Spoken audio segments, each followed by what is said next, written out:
The glass shattered before anyone realized what was happening. It was a champagne flute, crystal expensive, the kind that cost more than most people's monthly rent, and it hit the marble floor of the Grand Seorin banquet hall with a sound so sharp and sudden that the entire room flinched. 300 guests in designer gowns and tailored suits turned in unison toward the source of the chaos, and what they saw stopped every conversation, every breath, every heartbeat in that gilded room cold. Elena Harrow stood at the center of the raised platform, her ivory gown catching the chandelier light like she had been designed specifically for this moment. Her jaw was set. Her eyes were glacial. And in her right hand, held between two fingers like something she had already decided to discard, was a diamond engagement ring worth $4 million. Chairman Raiden Kwon sat 3 feet away from her in his wheelchair, and he had not moved. Not because he was incapable. Not because he was afraid. He had not moved because in 20 years of commanding one of the most feared syndicates in East Asia, he had learned that the man who moves first in a moment of crisis is always the man who loses. So he sat with his hands folded in his lap, his jaw carved from stone, his dark eyes fixed on Elena with an expression that revealed absolutely nothing, while inside, something that had taken him decades to build was cracking apart in real time. "I will not do this," Elena said, and her voice carried across the entire banquet hall with the clarity of someone who had rehearsed this moment many times. "I will not stand beside a man who cannot stand at all." The silence that followed was catastrophic. 300 people heard it. 47 of them were investors. 22 were political allies. 11 were representatives from rival syndicate families who had come tonight specifically to assess the Kwon syndicate's stability after months of whispered speculation. 16 were members of the media, some with cameras, some with phones already recording, some with both. Elena set the ring down on the edge of the nearest table with a small, deliberate click. "The Kwon syndicate," she continued, smoothing the front of her gown with both hands, "is only as strong as the man who leads it. And that man," she paused, letting her gaze travel down to the wheelchair, letting everyone in the room follow that gaze, letting the implication land like a verdict, "is no longer the man I agreed to marry." She walked away from the platform without looking back. The room erupted. Not in sound, not immediately. It erupted first in movement, in the subtle shift of bodies, in the exchanged glances between investors, in the way 2 men near the back of the room reached simultaneously for their phones, in the way Senator Julian Park, seated at the third table from the left, lifted his wine glass to his lips and smiled into it like a man watching a chess piece fall exactly where he had predicted it would. Raiden Kwon still had not moved. His chief strategist, Adrian Cho, appeared at his shoulder within seconds, leaning down, his voice barely above a breath. "We need to leave. Right now. Before the cameras get any closer." Raiden's eyes remained on the door through which Elena had disappeared. "Chairman." Adrian's voice carried an edge of urgency he rarely allowed himself. "Raiden." Raiden finally turned his head. His expression had not changed. His voice, when it came, was quiet and even and absolutely controlled. "Get the car. Before we go any further, I have to stop and ask you something, because this story is already spreading and I need to know how far it has traveled. Where in the world are you watching this from right now? Drop your location in the comments below, because every time we share one of these stories, people are tuning in from places that genuinely surprise us, and we love knowing how far these narratives reach.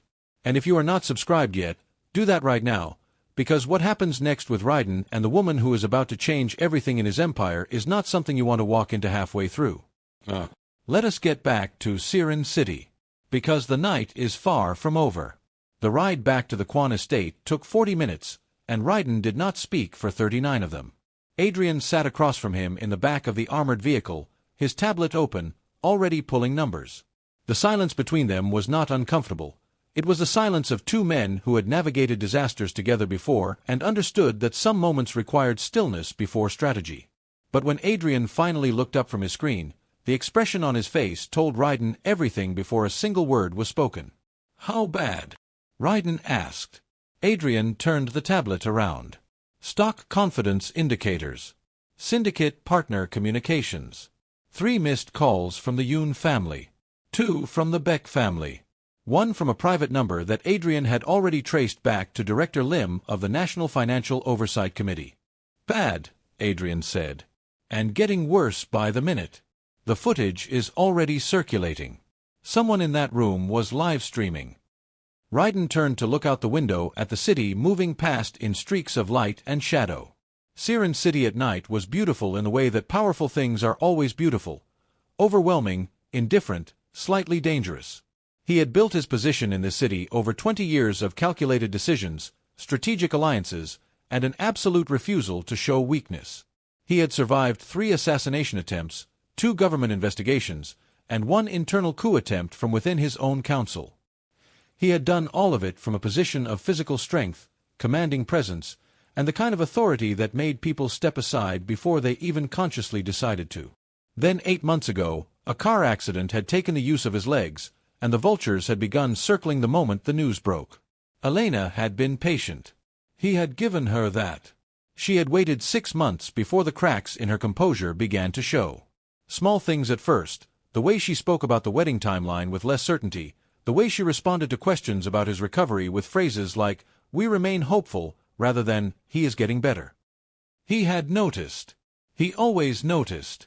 He had simply chosen to believe that loyalty meant something more to her than optics. Tonight had clarified that belief for what it was. Foolishness. The estate came into view through the tinted windows, a sprawling complex of glass and stone set behind reinforced gates, surrounded by grounds that were both beautiful and deliberately intimidating. Lights were on in every wing. The council had already been alerted. By the time Raiden's wheelchair crossed the threshold of the main meeting room, 7 of his senior executives were already seated, and the atmosphere inside was the closest thing to controlled panic that men of their discipline ever permitted themselves. Voices dropped the moment he entered. Postures straightened.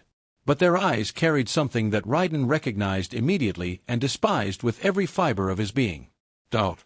Report," he said, positioning himself at the head of the table. Director Han Suk, a heavy-set man in his 50s with the look of someone who had spent decades perfecting the art of cautious self-preservation, cleared his throat.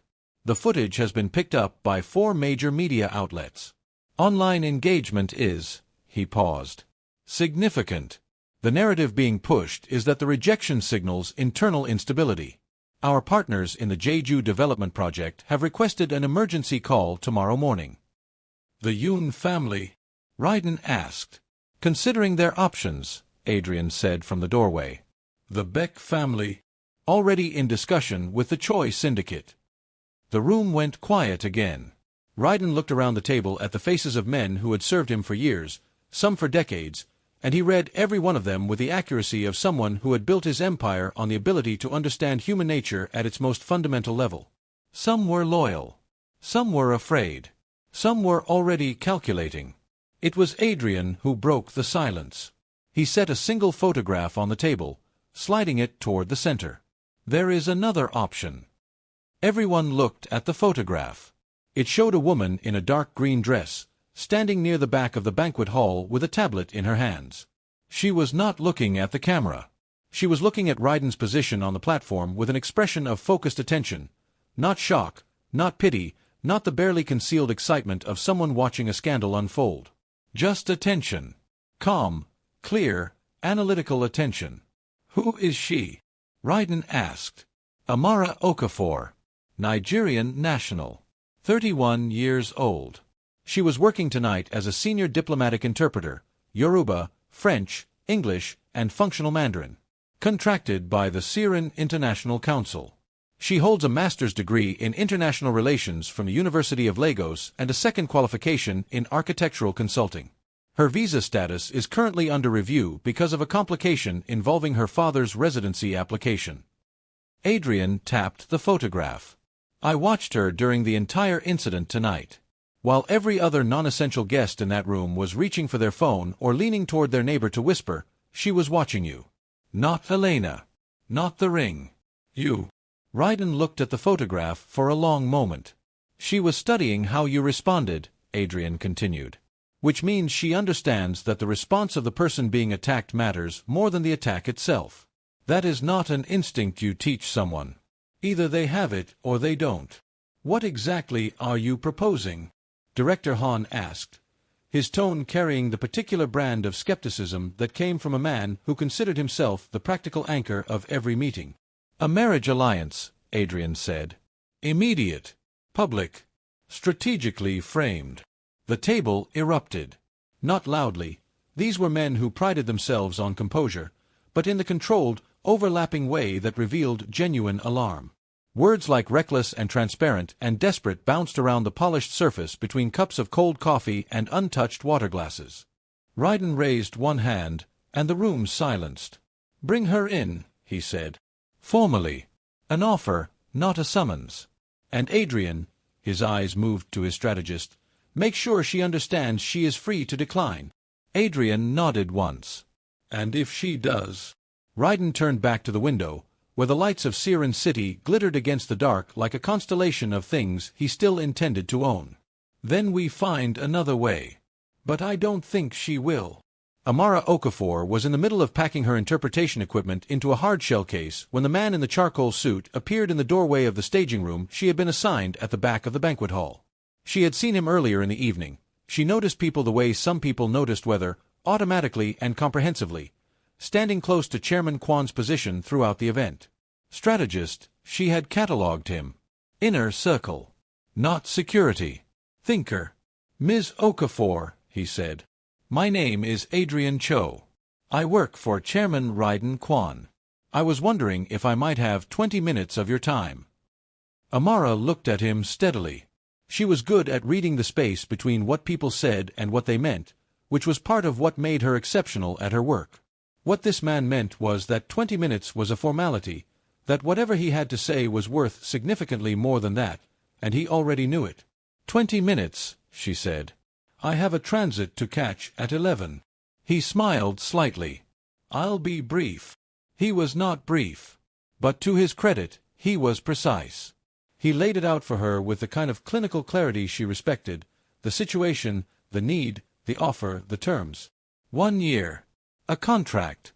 Financial security that would eliminate every pressure currently bearing down on her life, including the visa complication that had kept her awake more nights than she cared to count. A settlement at completion that would allow her to launch the architectural consultancy she had been quietly building toward for 3 years. Legal protection for her father's residency case, handled by the Kwon Syndicate's team of lawyers who had, according to Adrian, never lost a residency appeal. When he finished, Amara was quiet for a moment. Then she laughed. It was a genuine laugh, not mocking, not nervous, but the laugh of someone encountering something so audacious that the only honest response was amusement. "You are telling me," she said, "that the most powerful crime syndicate chairman in East Asia needs a Nigerian interpreter to save his empire." "I am telling you," Adrian said, "that the most powerful crime syndicate chairman in East Asia needs someone with your specific combination of intelligence, composure, and political neutrality. Your nationality is actually an asset. You have no existing ties to any of the families involved. No history. No allegiances. That makes you unassailable from a political framing perspective." Amara looked at him for a long moment. She thought about her father. She thought about the letter she had received 2 weeks ago from the immigration office, the one with the review date that kept getting pushed back, the one that had started to take on the quality of a countdown in her mind. She thought about the consultancy blueprints she had drawn up in a notebook that currently lived under her bed because she could not yet afford to make them real. She thought about the man she had watched tonight, the one who had sat completely still in the eye of a hurricane of public humiliation and not given the room the reaction it was waiting for. She had studied people her entire life, and what she had seen in Raiden Kwon in that moment was not defeat. It was control. Painful, iron-willed, white-knuckled control. The kind that came from someone who had not given up, who was, in fact, furious in the quietest possible way. That was a person she could work with. "I want to meet him first," she said. Adrian nodded. "I expected that. And I set my own terms. Your offer is a starting point, not a conclusion. Also expected. Tonight. Before I get on my transit." Adrian reached into his jacket pocket and produced a phone. "The car is outside." The Kwon estate at night was a different kind of overwhelming than the banquet hall. The banquet hall had been overwhelming in the way of performance, designed to impress, to signal wealth and taste and access. The estate was overwhelming in the way of reality. It was a place where actual power lived. She could feel it in the weight of the silence as she was led through corridors where every surface spoke of permanence, of history, of a dynasty that had decided it was not going anywhere. Raiden Kwon was in his study, positioned behind a desk the size of a small country, surrounded by screens and documents and the remnants of what looked like an emergency debrief. He was not what she had expected up close, or rather, he was exactly what she had catalogued from. Across the banquet hall, but more. The control was still there, the iron composure, but in the smaller space of the study it was more visible, because she could also see what it was containing. Something sharp. Something unresolved. Something that had been cornered and did not intend to stay that way. "Ms. Okafor," he said. His voice was lower than she expected. "Sit down." "I prefer to stand for the beginning of a negotiation," she said. "If that's all right." Something shifted in his expression, barely perceptible, but she caught it. Not irritation. Interest. "Then stand," he said. "I will not be decoration," she said, deciding that directness was the only language worth speaking in this room. "If I agree to this arrangement, I am a partner in the strategy. I have access to relevant information. I am consulted on decisions that affect how we present publicly. My input is not optional courtesy, it is a structural component of the plan." "And if your input conflicts with mine?" he asked. "Then we discuss it like two people who are both trying to win," she said. "Not like an employer and an employee. Not like a chairman and his wife. Like partners." The silence stretched between them. Raiden studied her with the focused attention of someone accustomed to reading people and unaccustomed to finding them difficult to read. "I have one condition," he said finally. "One. In public, we are convincing. Completely. I don't care what happens in this building. You can have your own quarters, your own schedule, your own life within these walls. But the moment we step outside, we are a unit. A real one. Not a performance that anyone watching could poke holes in." Amara considered this. "That I can do," she said. "I am, professionally speaking, very good at being convincing." He almost smiled. It didn't quite complete itself, but it made the attempt. "Then we have a framework," he said. "Adrian will draw up the formal terms. You can have your lawyer review them." "I don't have a lawyer." "You do now," he said. "Courtesy of the arrangement." She looked at him for one more long moment, assessing, filing, deciding. Then she extended her hand across the desk. He looked at it for a fraction of a second before reaching forward and shaking it. His grip was firm and steady and told her, in the way that handshakes always tell the truth about a person, that whatever else he was not someone who had learned how to be weak. "Don't make me regret this," she said. "Don't give me reason to," he replied. The wedding happened 71 hours later. It was held in a small room on the upper floor of the Kwon estate with 7 witnesses, a magistrate, and no flowers. Amara wore a dress she had purchased the previous morning from a boutique 3 blocks from her apartment. Deep burgundy, structured at the shoulders, entirely her own choice. Raiden wore a dark suit that fit him with the precision of something custom-made, which it was, because everything in his life was custom-made, including, apparently, his crisis management strategy. They did not look at each other during the vows. They said what was required. They signed what was presented. When the magistrate declared the union official and there was a brief, practical pause where a kiss would traditionally occur, Raiden simply said, "That will be sufficient," and the magistrate, who had clearly been briefed, nodded and moved directly to the paperwork. Amara accepted the pen when it was handed to her and signed her name in the clear, decisive handwriting of someone who had made their decision and was not revisiting it. 2 hours later, Adrian released the media statement. The Kwon Group is pleased to announce the marriage of Chairman Raiden Kwon to Ms. Amara Okafor, renowned multilingual consultant and international relations specialist. The chairman and his wife look forward to building their future together as they continue to lead the Kwon Group into its next chapter of growth and innovation. By morning, the statement had been covered by 31 media outlets. Market analysts noted a slight stabilization in Kwon Group confidence indicators. Political commentators debated the significance of the union. Social media divided sharply, some fascinated, some suspicious, all paying attention. Which was, Amara reflected over her first breakfast in the estate's East Wing, exactly the point. She had been given a suite of rooms that were larger than her entire apartment in the city, and while she had noted their beauty with the eye of someone trained in architectural detail, the proportion of the windows, the quality of the natural light, the structural elegance of the ceiling, She had spent the first night not sleeping but working. She had gone through every piece of information Adrian had given her about the Kwon Group's current state, reading with the focused absorption that had gotten her through her master's degree in 18 months instead of the standard 2 years. By 6 in the morning she had a list. She found Raiden in his office at 7, which suggested he had also not slept. He looked up when she entered, and she noticed the faint shadows under his eyes that confirmed her suspicion, but she did not mention them. "I went through the briefing materials," she said instead, setting her tablet on the edge of his desk and turning it to face him. "3 things need to change immediately." He looked at the tablet, then at her. "Good morning to you as well." "Good morning," she said. "3 things." He made a gesture that she interpreted as permission. "First, the way your office is arranged signals retreat. Everything is positioned for internal management. Nothing is oriented toward projection.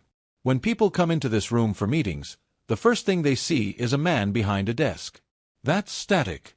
That's defensive. We change the configuration so that the room reads as a command center rather than a bunker." She swiped to the next screen. "Second, you have been canceling external engagements for 4 months. I understand the reasoning, but every cancellation has been read as confirmation of the weakness narrative. We stop canceling. We start selecting. Strategically, specifically, with intention. Third," she paused, and this one she delivered more carefully, "you need to stop presenting your injury as something you are managing and start presenting it as something that is simply part of how you operate. The distinction sounds small. It isn't. Managing implies ongoing impairment. Operating implies normalcy. Language is architecture. It holds things up or it doesn't." The silence in the room was significant. Raiden was looking at her with an expression she couldn't fully categorize, somewhere between surprised and something more complex that she didn't yet have enough data points to name. "You compiled all of this since last night," he said.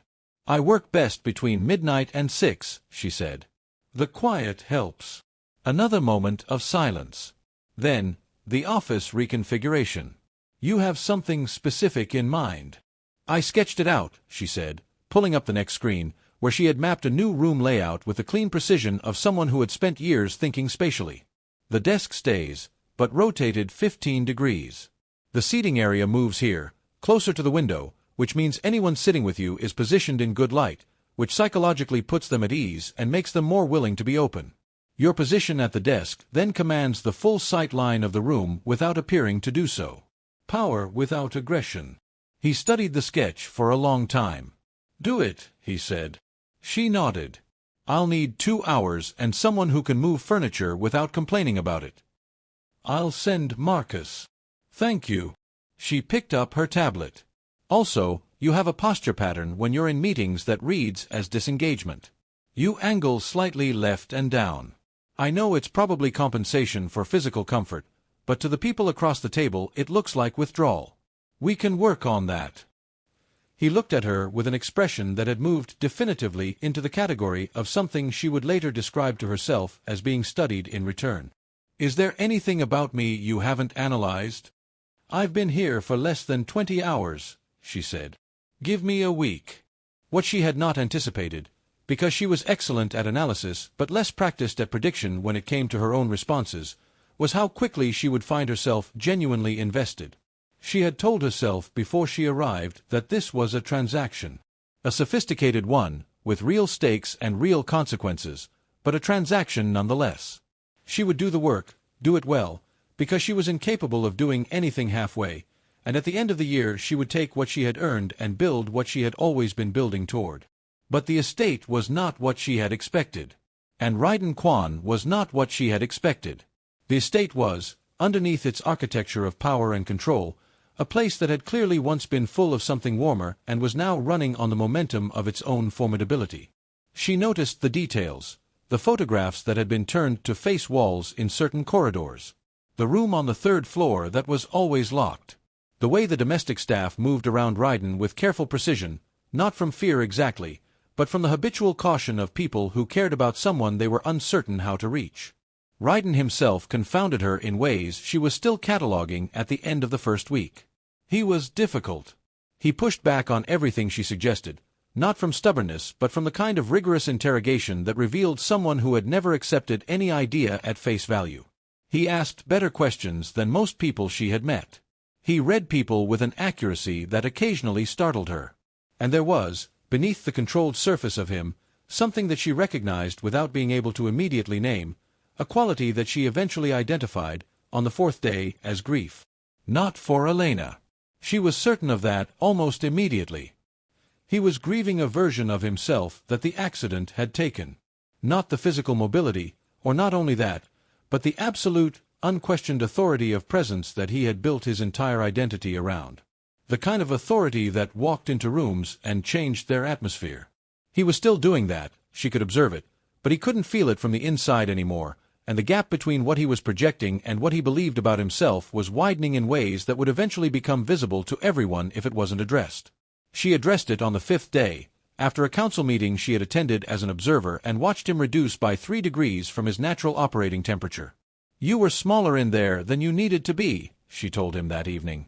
He looked up from the documents he was reviewing. "I was measured.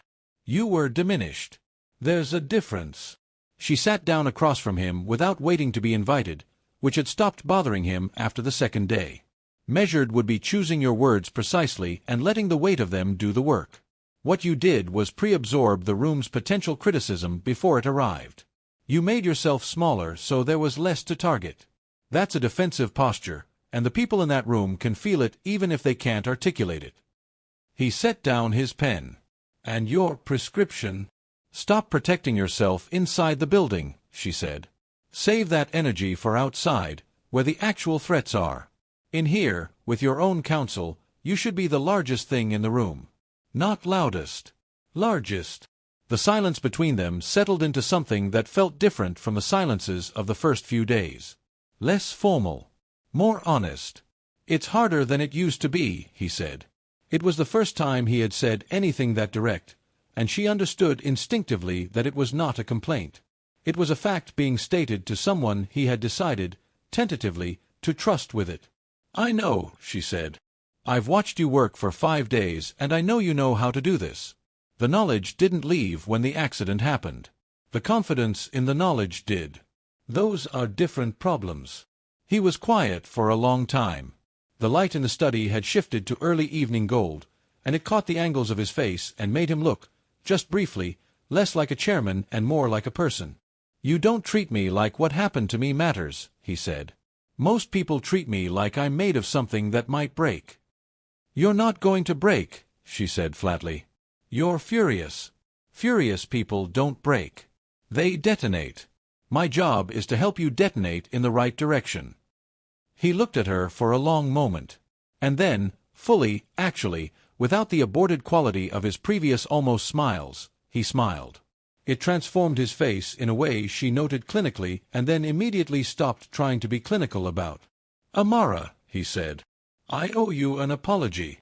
She raised an eyebrow. "For what?" "For thinking this was going to be a transaction," he said. "That was a significant underestimation." "Yes," she said simply. "It was." She did not smile back. But she held his gaze for 2 seconds longer than strictly necessary before she picked up her own documents and returned to work, and those 2 seconds said something that neither of them was ready to say out loud. The Executive Council meeting 11 days into the marriage was the first real test. Amara had been formally introduced to the full council 3 days earlier, in a session that she had described to Adrian afterward as a masterclass in thinly veiled condescension. 7 senior executives, all male, all somewhere between 15 and 30 years older than her, all operating from the assumption that she was either decorative or temporary or both. She had sat through the introduction with the composed attention she brought to every room and had spent the evening afterward going through their individual files with the focused patience of someone who understood that the best intelligence was gathered quietly. What she found in the files of Director Han Suk took her 40 minutes to confirm and 20 minutes to document. The embezzlement was not subtle. It never was, in her experience. People who stole from their own organizations at the executive level did so gradually, through layers of accounting. Complexity designed to blur the trail, but the trail was always there for someone patient enough to follow it. Han Suk had been diverting funds from 3 subsidiary accounts through a series of consultancy invoices for firms that, upon investigation, did not exist. The amounts were individually small. Cumulatively, over 18 months, they totaled 11.4 million won. She brought it to Raiden at 9 the following morning with the documentation organized and the evidence cross-referenced and the presentation stripped of everything except the facts. He read through it twice without speaking. "You're certain?" he said. "I'm thorough," she said. "Which is the same thing." He looked at the numbers again. "Han has been with me for 14 years. "I know," she said. "The files also indicate that he began the diversions 4 months after your accident. The timing is not coincidental." Something moved across Raiden's face that was colder and more absolute than anger. "He thought I wouldn't catch it," he said. "He thought no one would be paying that kind of attention," Amara said. "He was wrong." Raiden called an emergency council session for 2 in the afternoon. He did not tell them the reason. Amara attended. She sat to Raiden's left, slightly behind the primary sightline, which was a position she had chosen deliberately, visible enough to signal presence, positioned well enough to observe every face in the room when the information landed. She watched Han Suk when Raiden laid the evidence on the table. Watched the exact sequence of his response. First confusion, because he genuinely hadn't believed anyone was looking, then recognition, then the particular kind of fear that comes from someone who has underestimated a situation so severely that there is no recovery position available. Raiden's voice during the entire process remained completely, devastatingly calm. He did not raise it once. He did not need to. "An independent audit begins tomorrow morning," he said. "Director Han will be placed on administrative suspension pending the findings. The terms of his departure, if the audit confirms what is in front of us, which it will be handled by legal." He looked around the table. "I want to be clear about something. This organization has been operating for 20 years on the basis of loyalty and precision. Neither of those things has changed. What has changed is the clarity of my attention." His eyes moved around the room with the steady, measuring quality of someone counting. "I see everything. I have always seen everything. If anyone in this room has been operating under a different assumption, I recommend revising it immediately." The silence in the room was of a different quality than any previous silence Amara had witnessed in the estate. It was the silence of people recalibrating. As the council filed out, she noticed the way they moved differently than they had entering. Faster. More careful. More present. Han Suk was escorted out by security. When the room was empty, Raiden turned to look at her. She was still in her chair, making a final note on her tablet. "Well," he said. "4 of them are now more loyal than they were this morning," she said, not looking up. 2 of them are nervous in ways that suggest they may have been considering their own small liberties. One of them," she set the tablet down, specifically Director Yoon in the 3rd chair from the end, looked relieved, as if he had been waiting for someone to do that. Raiden studied her. "Which 4 are more loyal?" She told him. He disagreed on one. They debated it for 20 minutes with the focused, genuine engagement of 2 people who were both certain and both curious, and by the end they had revised the assessment together into something more complete than either had started with. Neither of them mentioned the fact that this was the longest conversation they had ever had that was not about the Empire. It was a private dinner 2 weeks after the wedding that changed the atmosphere of the estate most fundamentally, though Amara would not have been able to say exactly what changed or exactly when. They had fallen into a pattern of eating together in the smaller dining room when neither had external obligations, not by design, but by the natural gravity of 2 people whose schedules had become increasingly intertwined. The conversation had started, as it usually did, with work. The investor forum scheduled for the following week. The media positioning for Raiden's first public appearance. The specific challenge of projecting unified authority while managing the persistent narrative of post-humiliation fragility. But somewhere around the 2nd course, the conversation had shifted. "Why interpretation?" Raiden asked. It was the first time he had asked her anything about herself that wasn't operationally relevant. She considered the question with the same seriousness she brought to everything. "Language is the thing underneath everything else," she said. "Every decision, every relationship, every conflict, it's all constructed from language first. If you understand what someone is saying in their own language, not the translated version but the actual idiom and structure and music of it, you understand something about them that nothing else can give you." "And architecture?" he asked. The consultancy you want to build. Same reason, different form, she said. Spaces tell you what kind of life is expected to happen inside them. I've always wanted to build spaces that told a different story than the ones most people get. He was quiet for a moment. What story? Accessibility, she said. Not in the regulatory sense, the human sense. Spaces that assume everyone belongs in them. That aren't designed around a default version of a person. She paused. I know that probably sounds abstract. It doesn't, he said. And the way he said it, quietly, without elaboration, made her understand that it landed somewhere specific for him. The conversation moved to other things, but something had shifted in its texture. It was warmer, less managed. Later, when the meal was finished and they were sitting with tea in the kind of comfortable silence that takes time to build between people, he said, without preamble, I'm afraid of becoming irrelevant. She looked at him. He was looking at the window, where the estate grounds were dark and still. Not strategically, he continued.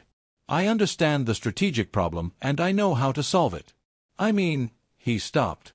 Started again. I built everything I have around being someone people could not afford to ignore. And for the first time in my life, I can feel people starting to look away.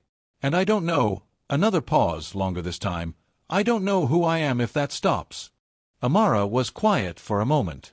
She thought about what she wanted to say, because she wanted to say it correctly. The people who built things that lasted, she said finally, were never the ones who couldn't be ignored. They were the ones who couldn't be replaced.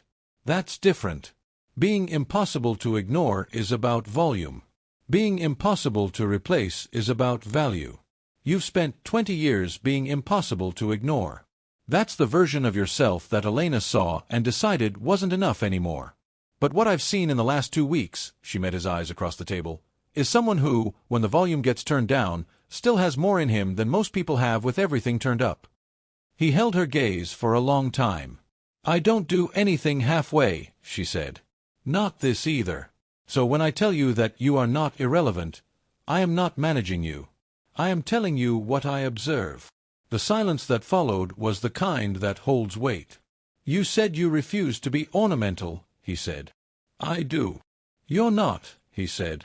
It was simple and complete, and not at all what she had expected him to say. She looked at her tea. Then back at him. I know, she said.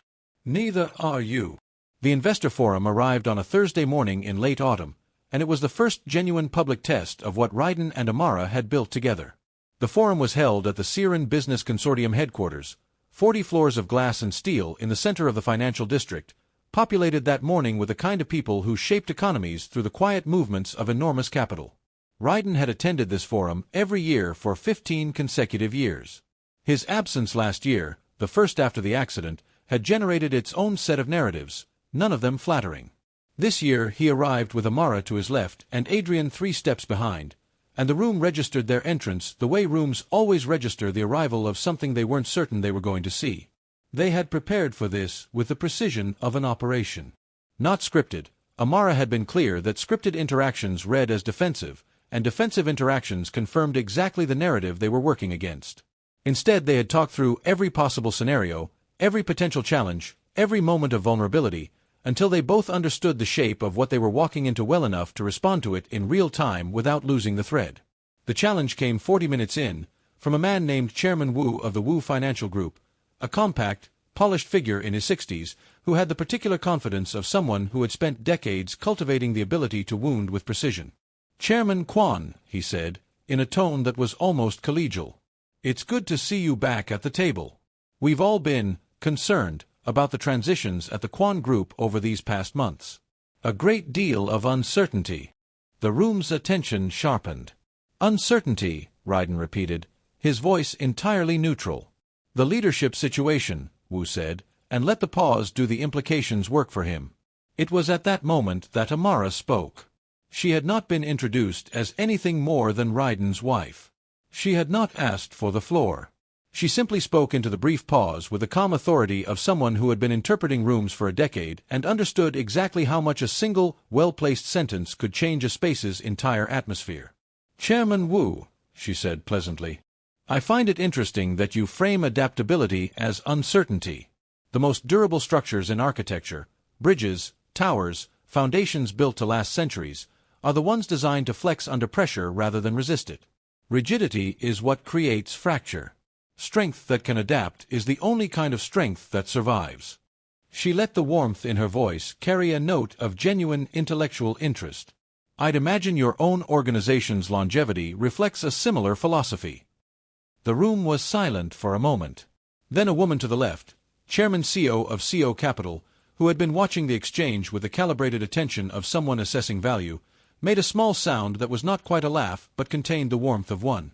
"Well said," she murmured. The conversation shifted. The room's temperature shifted with it. Raiden had not looked at Amara during the exchange. But under the table, where no one could see it, his hand moved half an inch toward hers before he stopped himself. She had been looking at Chairman Wu. But she felt the movement. She catalogued it. And she said nothing, then or afterward, because she understood that some things needed to be allowed to exist without being named immediately. On the drive back to the estate, Raiden said, structures that survive earthquakes. The metaphor fit, she said. It was exactly right, he said. She looked out the window. I know. And that was all either of them said for the rest of the drive, but the silence had acquired the particular quality of something that has been acknowledged without being spoken, which is sometimes the most honest form of acknowledgment available. That evening, alone in her suite, Amara sat with her architectural notebook open in her lap and did not draw anything for a long time. She thought about what she had agreed to, and what it was becoming, and whether those two things were the same anymore. She thought about the expression on Raiden's face when she had told him he wasn't irrelevant. She thought about the half-inch of movement under the table. She thought about the fact that she had been in this estate for less than 3 weeks, and already it felt, in some qualified, careful, honestly it slightly alarmed, her way, like a place she was willing to fight for. Not for the contract. Not for the settlement. For the thing that was building in the space between two people who had agreed to pretend and had discovered, without intending to, that there was less pretending happening than either had planned. She closed the notebook and went to stand at the window. The estate grounds were illuminated in the darkness, the manicured paths and old trees and walls that had held this family's history for 3 generations. She pressed her palm flat against the cool glass and thought, I did not account for this. Which was, she recognized with a clarity that she couldn't argue with, exactly what happened when you refused to do anything halfway. She had meant it as a warning to him. She had not realized it applied to herself. Somewhere in the East Wing, she could hear the faint sound of Raiden in his physical therapy room, the rhythmic, determined effort of someone who was fighting for something that the rest of the world had started to consider lost. She had walked past that room twice in the past week. Both times she had kept walking, because she understood that his fight in that room was private in the way that some fights need to be. But tonight she stopped in the corridor outside it, just for a moment, and listened to the sound of someone refusing to be diminished, and felt something in her chest settle into a new configuration that she suspected was not going to settle back to where it had been. She was still thinking about that when the news broke 3 days later. Elena Harrow, it turned out, had given an interview. Not just an interview. A 40-minute sit-down with Seorin Tonight, the city's most-watched political commentary program, in which she spoke with the careful, sympathetic precision of someone who had prepared her words like ammunition about her concerns regarding Raiden's mental and emotional stability following the accident. She did not make accusations. She used phrases like, I became worried, and his responses sometimes seemed disconnected from reality, and I genuinely feared for those around him. The vocabulary of someone who understood exactly how to plant a suggestion without making a claim that could be directly refuted. Raiden watched the footage twice. Amara watched it once, which was enough. When it was finished, the study was quiet for a moment. She is trying, Amara said carefully, to move the narrative from a rejected man to an unstable one. The first is recoverable. The second, if it catches, is significantly harder to counter because it's the kind of story that people prefer to believe because it explains the rejection more charitably. More charitably to her, Raiden said. His voice was very controlled. Yes. Amara stood. We don't respond defensively. We don't respond at all, directly. What we do, she paused, the plan forming fully even as she spoke it, is give the city something that makes her entire narrative irrelevant. Not by contradicting it. By superseding it. Raiden looked at her. What did you have in mind? The Silver Crest Foundation Gala, she said. It's in 3 weeks. The Kwon Group is already a listed sponsor. We don't just attend, we host. We take the lead role. We make it the event of the season. And we walk in as exactly what we are, a leadership partnership that is more formidable than anything Elena could claim to be protecting the city from. The silence stretched. 3 weeks is not much time, Adrian said from the doorway, where he had appeared sometime during the footage playback. 3 weeks is exactly enough, Amara said. If we start tonight. Raiden looked at her with the expression she had come to recognize as the one he wore when something had exceeded his assessment of a situation. Then we start tonight, he said. And they did. The next 3 weeks moved like a controlled detonation, everything accelerating, everything deliberate, everything building toward a single concentrated moment of impact. Amara worked in a way that Raiden had not seen before, which was significant because he had surrounded himself with exceptional people for 2 decades and considered himself a reliable judge of operational excellence. But what she did in those 3 weeks was different from excellence in the way that a river in flood is different from water in a glass. It was the same substance operating at a completely different scale and velocity. She redesigned the gala's entire conceptual framework in 48 hours, repositioning the Silver Crest Foundation event from a standard charity function into what she described to the planning committee as a demonstration of living leadership. She negotiated the venue's spatial arrangement so that Raiden's position throughout the evening would never read as static. She mapped his movement through the room with the precision of an architect designing traffic flow, ensuring that every conversation he had would happen at his initiative, in spaces she had pre-selected, with sightlines that communicated authority rather than accommodation. She coordinated with the Foundation's communications team to ensure that the guest list's final configuration included the specific investors, political figures, and media representatives whose presence would send the clearest possible signal to every audience that mattered. She did all of this while also attending council meetings, managing 3 external interpretation contracts that she refused to abandon because she would not allow her professional identity to dissolve into the arrangement, and spending 2 hours every evening reviewing the architectural consultancy framework that she was quietly, steadily building toward. Raiden watched her operate and said very little. But he watched. He was doing his own work in those 3 weeks, in the physical therapy room that Amara had passed twice in the first week and stopped outside once and never mentioned. His therapist, a quiet, precise woman named Dr. Kong, had been working with him since the 3rd week after the accident, and she had learned in that time the particular language required to communicate with someone who responded to physical limitation with the kind of focused fury that most people reserved for existential threats. He was not going to walk into the gala.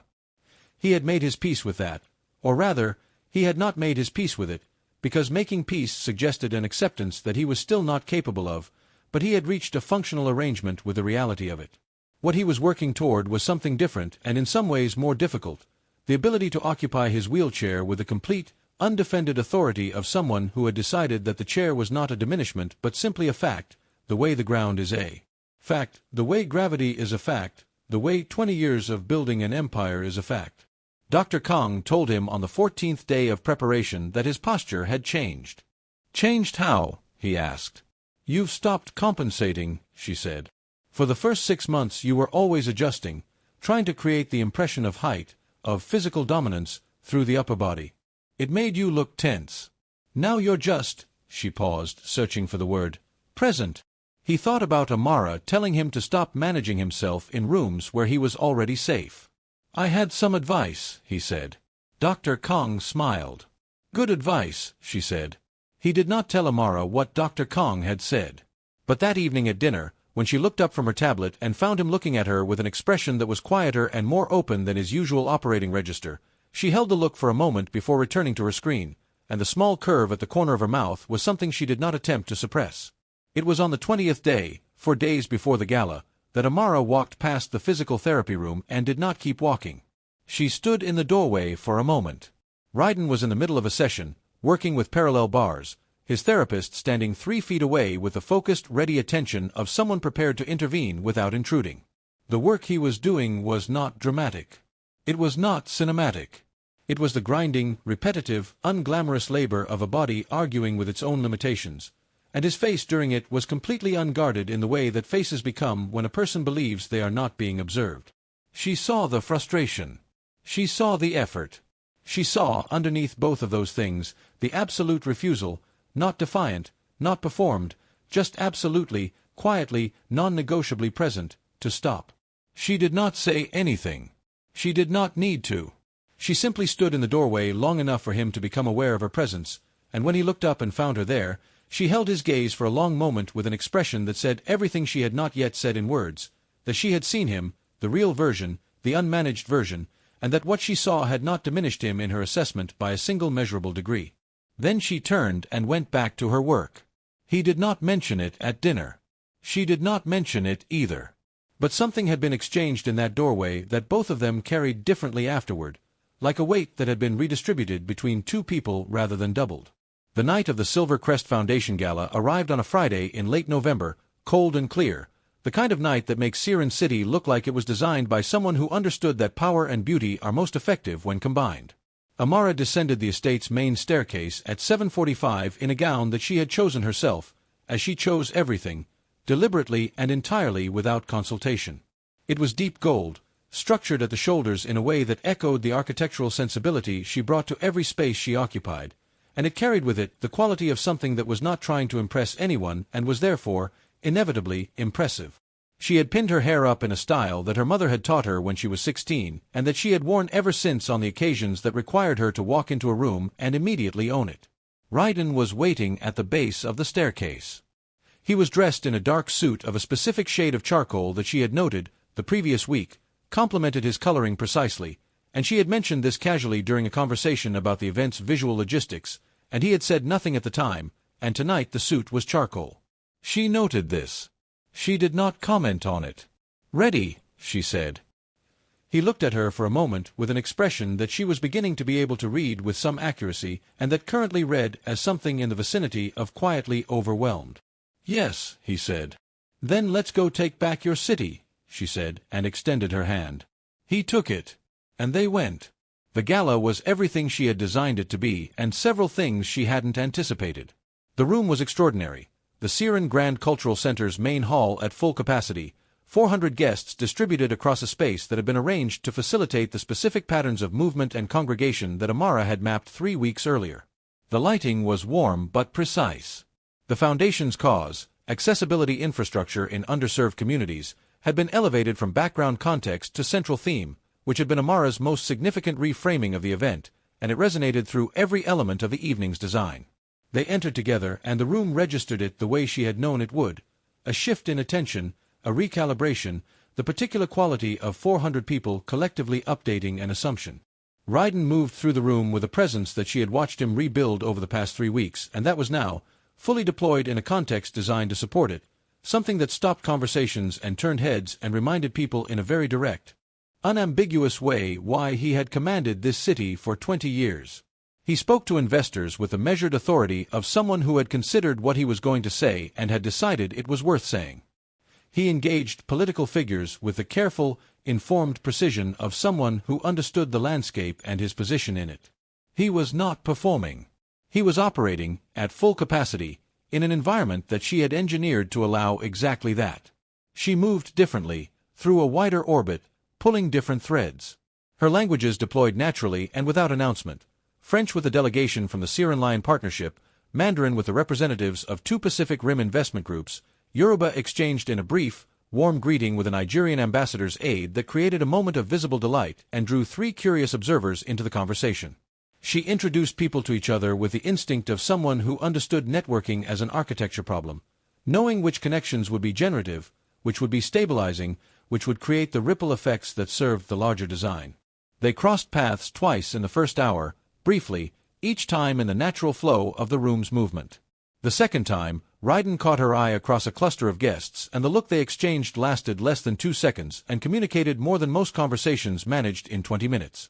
It was at 9:17, according to the clock on the far wall, that Elena appeared. Amara saw her before Raiden did, which she had considered a possibility and had prepared for accordingly. Elena was dressed in white, a choice so pointed it was almost admirable in its commitment, and she moved through the room with the confidence of someone who had decided that presence was its own argument. She had brought 2 members of her social circle and a photographer from a lifestyle publication, which confirmed that her attendance tonight was not social but strategic. She made her way to Amara directly, which confirmed something else. She understood that Amara was the variable she had not accounted for, and she had come tonight to make her own assessment. "Mrs. Kwon," she said, and the title sat in her mouth like something foreign. "What a remarkable event." "Elena," Amara said pleasantly. "I'm glad you could make it. The Foundation's work on accessibility infrastructure is something I feel strongly about. I imagine you do as well." The framing was precise and deliberate. It moved the conversation immediately onto terrain that Elena could not challenge without revealing something unflattering about her own values, and it did so without a single note of hostility. Elena's eyes moved across Amara with the comprehensive assessment of a woman recalibrating. "You've settled in quickly," she said. "I adapt well," Amara said. "It's professionally useful." "And personally?" Elena asked. The question was soft, but it carried edges. "Personally," Amara said, and let her gaze move briefly and completely naturally toward Raiden across the room, where he was commanding a conversation with 4 of the city's most significant investors with a kind of focused authority that was making all of them lean slightly forward. "I find I have more than enough to keep me engaged." She returned her attention to Elena with an expression of warm, open interest. "How have you been?" The question landed exactly as she had intended it to, as genuine, which made it devastating, because it left Elena with no position to attack from. You could not mount a strategic offensive against someone who was treating you as simply a person they were mildly happy to see. Elena stayed for 11 more minutes. She spoke to 3 guests, posed for 2 photographs, and left without the moment of confrontation she had arrived intending to create. Amara watched her go and felt not triumph but something quieter, the clean satisfaction of a problem solved without unnecessary damage. She did not want to destroy Elena. She simply wanted her to understand that the space she had vacated had been occupied by someone who had no intention of vacating it in return. She was still tracking Elena's exit when Adrian appeared at her shoulder, moving with a particular efficiency he reserved for moments that required discretion. "We have a situation," he said quietly. She turned. His face was controlled but tight. "Marcus Vale," he said. "Security flagged a communication pattern we've been monitoring since last week. Tonight it escalated. He's been in contact with 2 external parties. We've traced one to a private office registered to Senator Julian Park's constituency fund, and one to an encrypted line linked to the Choi Syndicate's External Operations Division." Amara felt the information land and organize itself rapidly. "How long has he been in contact?" "The pattern goes back 4 months, Adrian said. "But tonight's communications, the timing and the nature," he stopped. "Tell me," she said. "There was a maintenance alert at the estate this afternoon," he said. "West Wing infrastructure. Security flagged it as routine, but given the communication pattern, we had the vehicle fleet checked as well." He paused. "Raiden's primary vehicle has a brake system that has been interfered with. It was caught before the car was used tonight, which is why we're having this conversation instead of a very different one." The cold that moved through Amara was not fear. It was the specific, clarifying cold of someone who has just understood the full dimensions of a problem that was significantly larger than it had appeared an hour ago. "Does Raiden know?" she asked. "Not yet," Adrian said. "I came to you first." She looked across the room at Raiden, who was still in conversation with the investors, still commanding his space with the full weight of everything he had rebuilt over the past weeks, entirely unaware that someone in his inner circle had spent 4 months systematically dismantling the infrastructure around him. "We don't tell him here," she said. "We don't disrupt the evening. We have security secure Vale quietly, right now, before he has any indication we know. And then," she looked at Adrian with an expression that she felt was probably not warm, "we find out exactly how far this goes." Adrian nodded once. "I'll handle Vale." "And Adrian," she said as he turned, "do it quietly enough that not one person in this room notices anything has changed." He allowed himself a small, genuine smile. "You're very good at this," he said. "I know," she said, and turned back to the room. She carried the information for the remaining 40 minutes of the gala with the discipline of someone who had learned that the most dangerous thing you can do in a crisis is let it show on your face before you are ready to act. She circulated. She conversed. She said the right things to the right people in 3 languages and moved Raiden's public narrative another significant increment in the direction it needed to go. And she watched Marcus Vale, a lean, angular man in his 40s who served as head of external operations, whom she had noted in her first week as someone whose courtesy was slightly too precisely calibrated, being quietly, invisibly extracted from the room by 2 members of Raiden's security team who could have passed for other guests. He did not look alarmed when they approached him. He looked, briefly, confused. And then, as they guided him toward a side corridor, he looked at Amara across the room, and the confusion was replaced by something that told her, with complete certainty, that he understood exactly what was happening. She held his gaze for 1 second. Then she turned back to the conversation she had been having, and did not look at him again. They were in the motorcade leaving the cultural center, Raiden and Amara and Adrian in the lead vehicle, when Amara told Raiden. She watched his face as she delivered the information: the brake system, the communication pattern, Senator Park, the Choi Syndicate, 4 months of coordinated, patient, internal betrayal, and she watched the sequence of responses move through him with the speed of someone processing information at the level of genuine shock while simultaneously being too experienced to allow the shock to override the function. He was quiet for a very long time when she finished. "Vale has been with me for 9 years, he said. "I know," she said. "Han Suk was 14. Some people's loyalty has a price point, and some people's loyalty has a trigger. Vale's appears to have been both." Raiden looked out the window at the city moving past. "You knew before the end of the gala," he said. "It was not a question." 40 minutes before," she said. "And you didn't tell me." "There was nothing you could do in that room that Adrian couldn't handle," she said. "And disrupting your presence in that space with that information at that moment would have cost us everything we built tonight for no operational gain." Vale was secured. The vehicles were already grounded. The threat was contained. She paused. "I made a judgment call." The silence between them was different from their previous silences, charged with something she couldn't immediately categorize. "You protected the operation," he said. "I protected you," she said. And then, before she could decide whether to walk it back, the vehicle lurched. Not the subtle lurch of road irregularity. A violent, directional impact, the kind that comes from outside, from intention, from something that has been timed. Adrian shouted something. The security driver reacted with trained speed, the vehicle swerving hard. Through the window, Amara had a single, surreal second of clarity in which she saw the western wing of the Kwon estate, still 200 meters ahead, visible through the gate, light up orange from the inside. The explosion was not enormous. It was precise. A specific target in a specific location, designed not for mass destruction but for maximum symbolic impact, the heart of the Kwon estate, the seat of the empire, reduced to rubble and fire. Then everything was noise and movement and the security team's systematic, drilled response. Doors opening, hands reaching, voices coordinating in the clipped, information-dense shorthand of people trained for exactly this.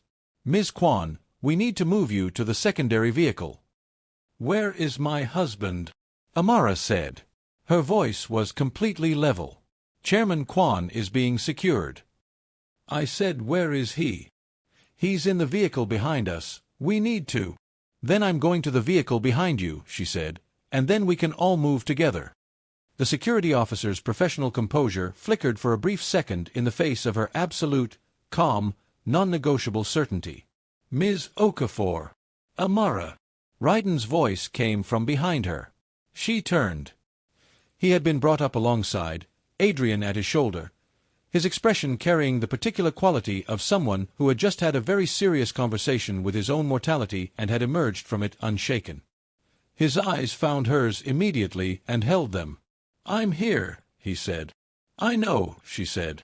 "I could see the vehicle. They told me you refused evacuation. They told you correctly." He looked at her for a long moment in which the sound of emergency vehicles in the distance and the orange glow from the estate's western wing and the cold November air all existed in some separate, less significant register. "That was reckless," he said. "It was efficient," she said. "We move faster together than we do separately.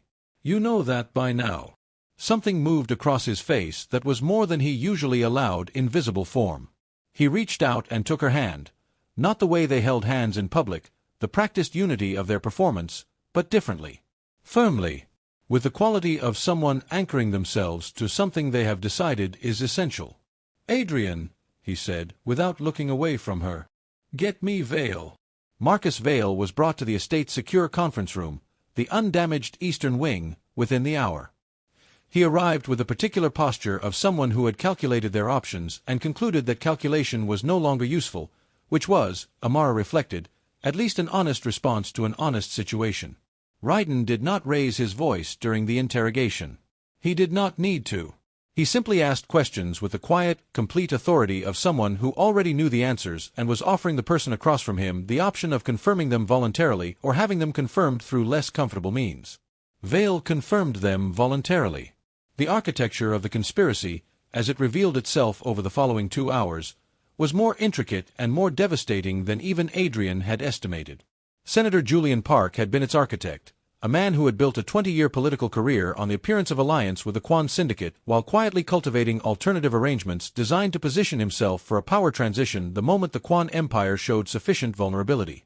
The accident had been that moment, or so he had calculated. Vale had been his internal access point, recruited 18 months ago through a combination of financial incentives and the carefully cultivated suggestion that the Kwon syndicate's decline was inevitable and that positioning himself now on the winning side was simply good sense. The Choi syndicate's involvement was tactical, financial backing for the destabilization operation in exchange for territorial concessions that Park had promised them from Kwon holdings he intended to absorb after the empire's collapse. And Elena's involvement was the one that sat in the room differently. She had not known about the vehicle tampering or the explosion. Of that, Adrian was relatively confident based on the communication records. But she had known about Park's broader operation. She had been present in 3 conversations that the senator had not been careful enough to keep entirely private, and she had made the decision, whether from self-interest, from genuine belief that the Kwon era was ending, or from a more personal motivation that no one in the room wanted to articulate directly, to say nothing. Raiden listened to all of it with the stillness of deep water. When it was finished, he sat for a moment in complete silence. "File everything with the National Prosecutor's Office," he said finally. "All of it. Not through intermediaries. Directly, with full documentation, with our cooperation explicitly stated. We don't handle this in-house." He looked around the room. "We handle it in public. Through the system. Transparently." Director Yoon, the one Amara had identified after the Han Suk meeting as the man who had looked relieved, leaned forward. "That's a significant departure from how these situations have historically been." "I know what it's a departure from," Raiden said. "I'm departing from it deliberately." His eyes moved briefly to Amara, then back to the room. "The way we have historically handled internal threats is part of what made us vulnerable to external ones. We controlled the narrative privately, and it created spaces where people like Park and Vale could operate in the gaps. That ends now." He paused. "The Kwon Group will cooperate fully with the prosecution. And then we will be, for the first time, a name that is associated with accountability rather than just power. Those are not the same thing, and the distinction is going to matter going forward." The room was quiet. Then, one by one, they nodded. The prosecution moved faster than anyone had publicly predicted, which was a function both of the completeness of the evidence and of the very deliberate, very visible cooperation of the Kwon Group's legal team. Senator Julian Park was formally charged within 6 days. His political career did not survive the week. The specific, documented nature of his betrayal of every alliance he had publicly claimed made the kind of rehabilitation that political figures sometimes managed completely impossible. He was a man who had spent 2 decades building the appearance of loyalty and had been revealed, with documentary precision, as someone who had never practiced it once.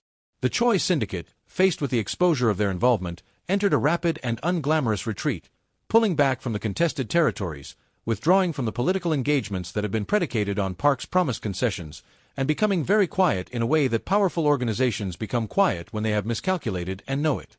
Marcus Vale was prosecuted with the full cooperation of the Kwon Group's evidence, which was extensive and meticulously organized.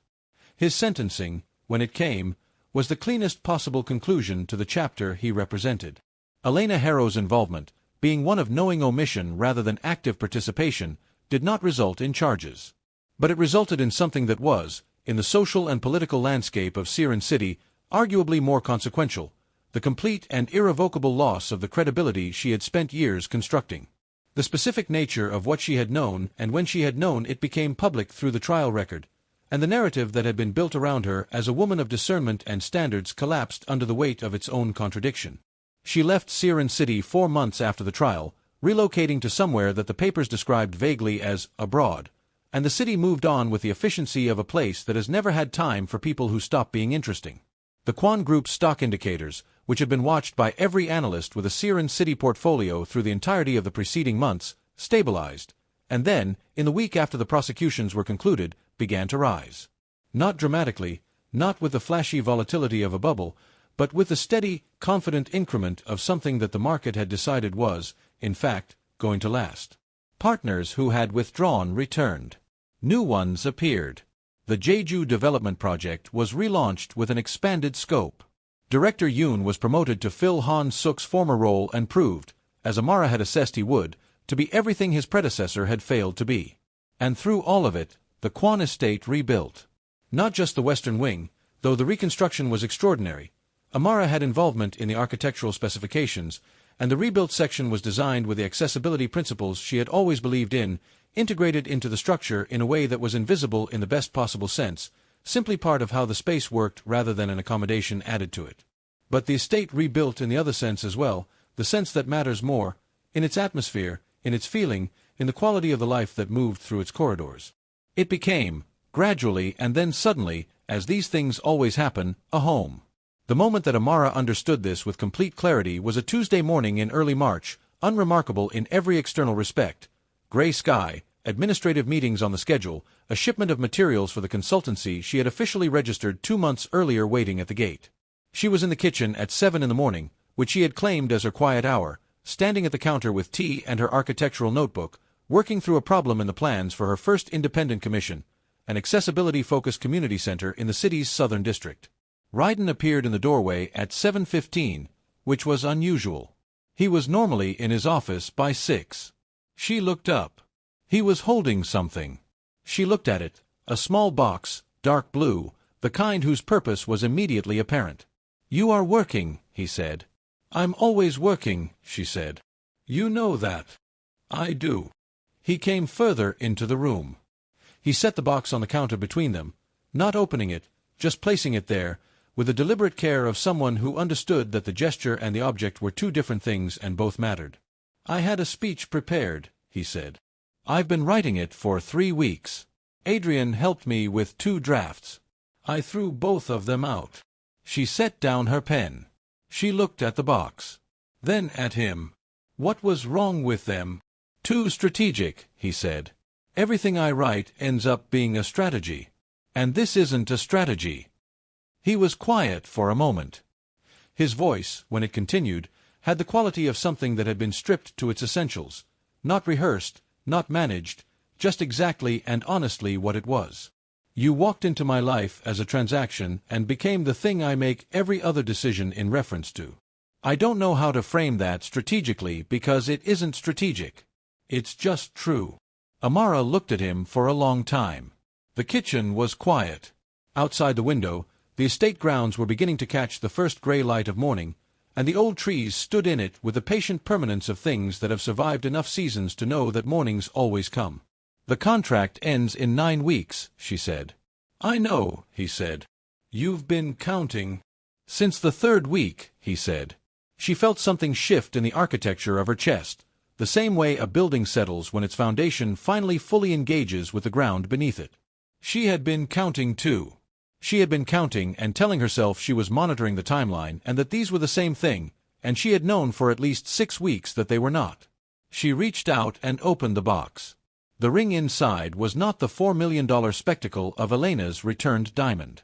It was specific and considered and beautiful in a way that was personal rather than declarative, a structure of dark gold and a stone the deep warm color of a Seorin City evening, designed by someone who had understood that what it needed to communicate was not wealth but intention. "I showed the sketch to an architect," Raiden said. "She told me the proportions were structurally elegant. I took that as a good sign." Amara looked up at him. "You designed it. You told me spaces tell you what kind of life is expected to happen inside them," he said. "I wanted this to say something specific." "What does it say?" "That I'm asking," he said. "Not contracting. Not negotiating. Not managing optics or stabilizing markets or constructing alliances. Just asking. You. Specifically. Permanently. with full knowledge of everything you are, which is a breath, considerably more than I initially assessed, and I assessed you as exceptional from the beginning." Amara looked at the ring for a long moment.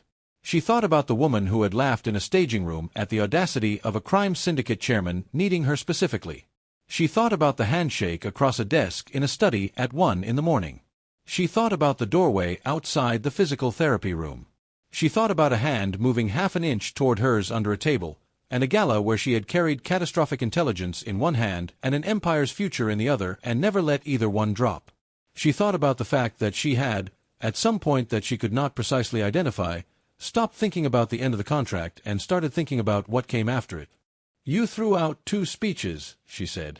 "3, he said. "I didn't mention the first one. It was embarrassing." She laughed. It was the genuine laugh, the one from the staging room, the one that had started this, and it filled the kitchen with the warmth of something entirely real. "Yes," she said. He exhaled. It was the only moment in all the months she had known him that she saw something completely release in him.